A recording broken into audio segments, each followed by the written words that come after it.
નમસ્કાર મિત્રો, આજની વાતમાં આપનું સ્વાગત છે. ને આજે ફરી એકવાર વાત કરીશું ખાડી દેશોમાં થયેલા યુદ્ધની અને યુદ્ધની હવે જે અસરો.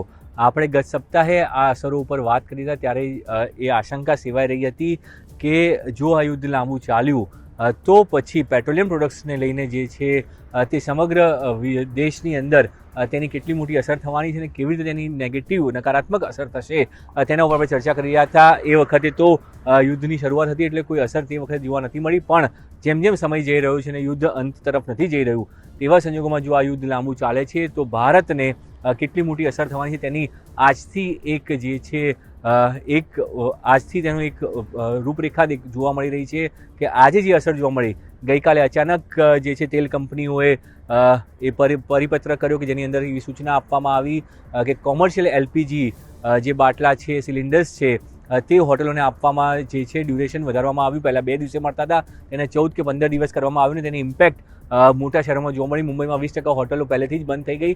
ગુજરાતમાં શું તેની અસર એટલે નથી જોવા મળી કારણ કે ગુજરાતમાં મોટાભાગની જે હોટલો છે તે પાઇપથી જે છે તેમને ત્યાં ગેસ આવે છે ને એટલા માટે કોમર્શિયલ એલપીજીની ઇમ્પેક્ટ નથી મળી. પણ સૌથી મહત્ત્વની વાત એ કે નાગરિકો માટે એક રાહતની વાત એ છે કે તેમના ઘરેલું સિલિન્ડર્સની અંદર કોઈપણ પ્રકારનો ભાવ વધારો અથવા તો તેની અંદર કોઈપણ પ્રકારની જે કહી શકાય કે સપ્લાયમાં કોઈ ઘટાડો જોવા નથી મળી રહ્યો.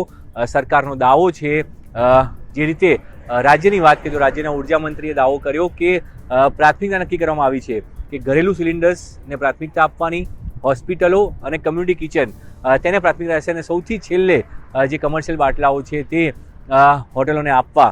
એટલે એલપીજી છે અથવા તો પછી સીએનજીની વાત કરીએ કે પીએનજીની વાત કરીએ તો તેમાં પ્રાથમિકતા જે છે પહેલાં જે ગ્રાહકોને, જે ઘરેલું ગ્રાહકો છે તેને પ્રાથમિકતા આપવામાં આવી રહી છે. એટલે જે લોકોના ઘરે પાઇપથી ગેસ આવે છે અથવા તો પછી એવા લોકો છે કે જેમના ઘરે ગેસના બાટલા સિલિન્ડર્સથી જેવો ગેસ લે છે એલપીજી, તે જે નોર્મલ સિલિન્ડર્સ છે તેમાં કોઈ ઘટ ન પડે તેના માટે દિશા નિર્દેશ આપવામાં આવ્યા છે અને તેમાં સપ્લાયમાં કોઈ પણ ઘટાડો કરવામાં નહીં આવે તેવી ચોક્કસ વાત કરવામાં આવી, જેથી કરીને નાગરિકોમાં એ ડર ન ફેલાય અને નાગરિકોમાં પેનિક ન થાય, નાગરિકોમાં કોઈ પ્રકારની એવી અનિશ્ચિતતાઓ ના વધે કે આનો સપ્લાય ઘટી જશે તો તેમના ઘરે ખોરાક કેવી રીતે બનાવશે તે પ્રકારની કોઈ સમસ્યા ન થાય તેનું પૂરું ધ્યાન સરકાર દ્વારા રાખવામાં આવી રહ્યું છે અને એવું સ્પષ્ટ દિશા નિર્દેશ ઓઇલ કંપનીઓ દ્વારા પણ આપવામાં આવ્યો છે અને સાથે સાથે સરકારે પણ એ પગલું ભર્યું છે તે વખતનો એક મેસેજ સીધો આપી દેવામાં આવ્યો છે. પણ બીજી વાત એ છે કે ઇન્ડસ્ટ્રી ઉપર તેની ખૂબ મોટી અસર થવા જઈ રહી છે. ઇન્ડસ્ટ્રીમાં અત્યારથી 40%નો કાપ મૂકવામાં આવે છે. જે પણ ઇન્ડસ્ટ્રી ગેસથી ચાલે છે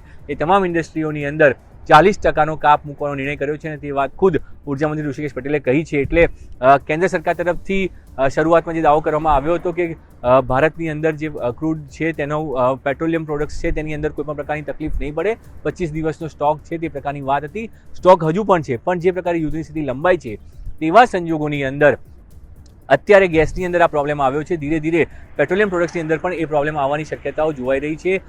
પેટ્રોલ અને ડીઝલના સપ્લાયમાં હાલ પૂરતી કોઈ ચિંતાવાળી સ્થિતિ નથી, પણ ભવિષ્યમાં જો યુદ્ધ આમ જ ચાલતું રહીને હોર્મુઝ સ્ટ્રીટની અંદર જે વેપાર થાય છે તે જો અટકેલો રહેશે તો તેના કારણે જે છે તકલીફ પડવાની છે તેવી વાત નિષ્ણાંતો જે છે એ વ્યક્ત કરી રહ્યા છે. નિષ્ણાંતોએ સાફ કીધું છે કે જો આ યુદ્ધ લાંબુ ચાલ્યું તો ફક્ત ભારત નહીં, દુનિયાના અનેક દેશોની અંદર પેટ્રોલિયમ પ્રોડક્ટ્સની જે છે અછત સર્જાઈ શકે છે અને તેના કારણે ભાવ વધારો થઈ શકે છે. દુનિયાના કેટલા એવા દેશો છે કે જેની અંદર પેટ્રોલ ડીઝલના ભાવમાં વધારો થઈ ચૂક્યો છે. ભારતમાં હજુ સુધી કોઈ પણ પેટ્રોલિયમ કંપનીઓએ આ ભાવ વધારો પેટ્રોલ ડીઝલમાં નથી કર્યો અને સામાન્ય જનતા ઉપર આ બોજો નથી આવ્યો. પણ જો સ્થિતિ આની આ રહે છે તો પેટ્રોલ ડીઝલની અંદર ચોક્કસ ભાવ વધારવા સિવાય બીજો કોઈ પણ વિકલ્પ સરકાર અથવા તો પેટ્રોલિયમ કંપનીઓ પાસે નહીં રહે. પણ આવું ન થાય તે માટે આજે પણ ખુદ પ્રધાનમંત્રીએ દિલ્હીમાં મિટિંગ કરી હતી અને તેમણે સમગ્ર સ્થિતિનો સમીક્ષા કરી, કયા પ્રકારની સ્થિતિ છે અને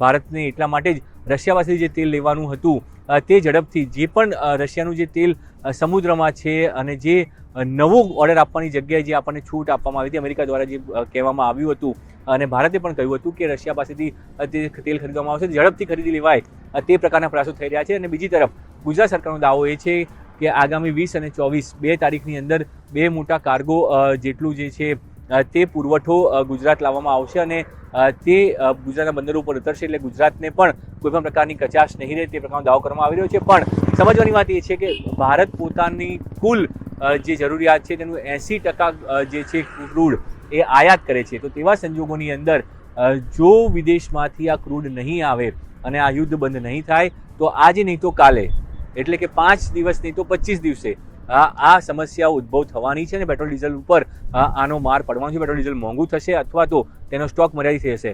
ગ્રામીણ વિસ્તારોમાં કેટલીક જગ્યાઓ ઉપર એની શરૂઆત જોવા પણ મળી છે. ઘણી જગ્યા પણ એની બૂમો પણ ઉઠી છે કે પેટ્રોલ ડીઝલ સમયસર નથી મળતું અથવા તો ઓછા સમયમાં મળે છે, પણ હજુ સુધી સપ્લાય રોકાયો નથી અને ભાવ વધારો પણ નથી થયો.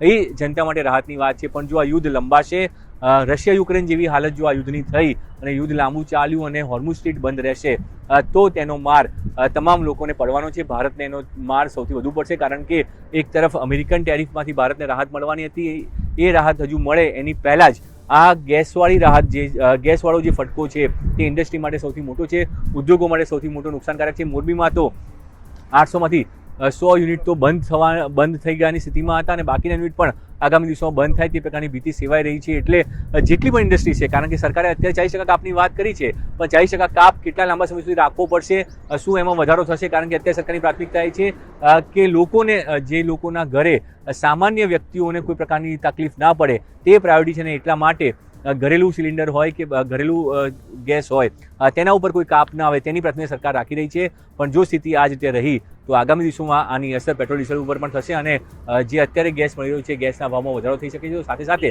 પેટ્રોલ ડીઝલના ભાવમાં પણ વધારો થાય તેવી પૂરી શક્યતાઓ જોવામાં આવી રહી છે. હાલ સરકાર પૂરા પગલાં ભરી રહી છે. કેન્દ્ર સરકારે પણ દાવો કર્યો છે કે સપ્લાયમાં ક્યાંય પણ વિક્ષેપ ન પડે તેનું પૂરું ધ્યાન રાખવામાં આવી રહ્યું છે. પણ જે રીતે યુદ્ધનો સમયગાળો લંબાઈ રહ્યો છે તે જોતાં હાલની સ્થિતિમાં ઝડપથી યુદ્ધનો અંત આવે તેવું દેખાઈ નથી રહ્યું ને એટલા માટે જ પેટ્રોલિયમ પ્રોડક્ટ્સ છે તેના ઉપર સૌથી સીધી અસર થશે, કારણ કે રોજ બરોજની આ જરૂરિયાત છે અને એ જરૂરિયાત ઉપર જ્યારે બ્રેક લાગે તો તમામ લોકોને તેની સીધી અસર થવાની છે. અને એટલા માટે સરકાર પ્રયાસ કરી રહી છે કે રોજબરોજની જરૂરિયાતનું જે આ પેટ્રોલ ડીઝલ છે અને જે પેટ્રોલિયમ પ્રોડક્ટ્સ છે તેના ઉપર કોઈ પ્રકારની બ્રેક ન લાગે, તેનો સપ્લાય મળતો રહે, ભલે સપ્લાયમાં થોડુંક અંતર આવે પણ બ્રેક ન લાગે અને તેના માટે આ તમામ પ્રયાસો સરકાર કરી રહી છે. હવે જોવાનું રહેશે કે ભારતે જે આયાત કર્યું છે તે ઝડપથી ભારતને મળે અને ભારતે જે ઓર્ડર આપ્યો છે તે ક્રૂડ સતત મળતું રહે, જેથી કરીને પેટ્રોલ ડીઝલના ભાવોમાં કોઈ વધારો ન થાય અને લોકોને હાલાકીનો સામનો ન કરવો પડે. પણ હાલની જે સ્થિતિ છે તે જોતાં સરકાર આવું કેટલા દિવસ માટે કરી શકશે તે કહેવું ખૂબ મુશ્કેલ છે. અત્યારે બસ આટલું જ. વધુ સમાચાર પણ જોતા રહો ગુજરાત.